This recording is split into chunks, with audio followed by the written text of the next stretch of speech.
minutes, le podcast des Français dans le monde. Prenons ensemble la direction de São Paulo. On va au Brésil. Bertrand Dupont, mon invité. Bertrand, bonjour et bienvenue. Bonjour et bonjour aux auditeurs. Alors, tu es conseiller des Français de l'étranger pour la 3e circonscription du Brésil, président de l'Assaut des Bretons, bonjour à toute la Bretagne, et président de l'Union des Français du Brésil.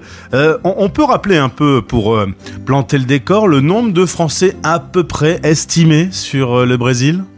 Alors, inscrit au consulat, on est aux alentours de 20 000 personnes. Ça avait beaucoup baissé lors des 5 dernières années. On espère que ça va remonter maintenant. En général, on multiplie par 2 ou par 2,5, quoi. Donc, on est aux alentours de 40 000, 50 000 Français. Alors, on a eu l'occasion sur la radio des Français dans le monde de faire des petites balades dans le monde où on a pu constater que très souvent Noël était une fête commerciale, que le rendez-vous c'était plutôt le nouvel an qui était plus familial.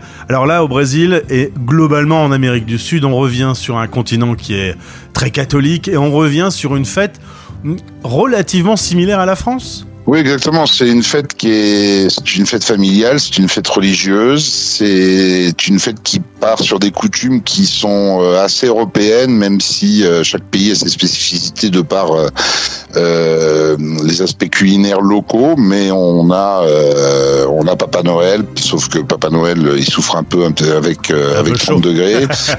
Voilà.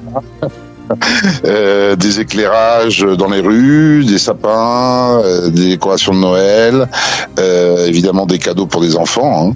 Et au niveau des repas, si on parle du Brésil, mais ça peut généraliser un petit peu l'Amérique latine, même s'il y a des différences, on est sur des repas basés avec de la dinde de Noël, des salades variées, en particulier au Brésil le salpicón, qui est une salade de poulet avec des légumes et de la crème.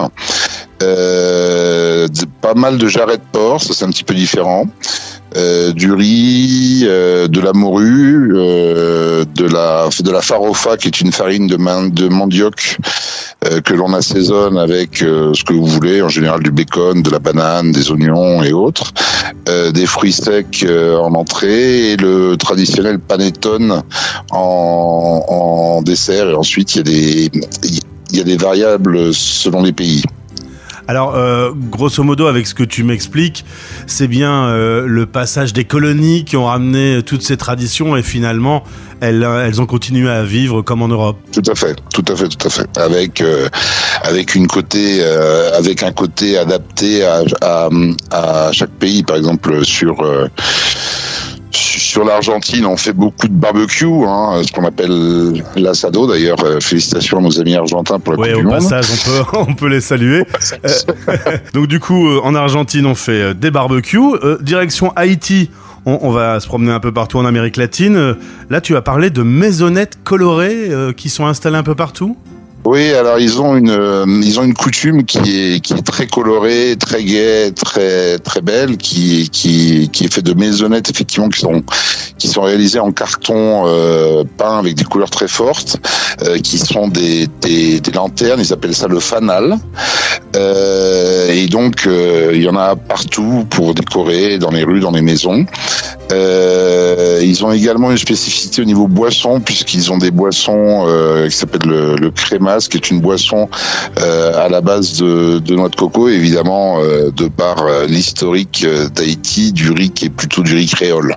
Maintenant, direction le Venezuela. Alors là, on joue du tambour. Voilà, au niveau repas, c'est à peu près pareil que ce que je vous ai dit avant. Par contre, on utilise un tambour qui s'appelle la gaita, qui est un tambour qui se joue avec un morceau de bois et donc c'est un Noël animé et bruyant dans le bon sens du terme. Et puis en République dominicaine, les barbecues donc sont sortis également avec du porc grillé. Oui, alors c'est très basé sur le porc de Noël et donc il faut beaucoup de barbecue avec des cochons de lait ou du porc. Alors en France, on va avoir aussi des huîtres de ta Bretagne natale et du foie gras du Sud-Ouest. Là, ça n'arrive pas jusqu'à chez vous.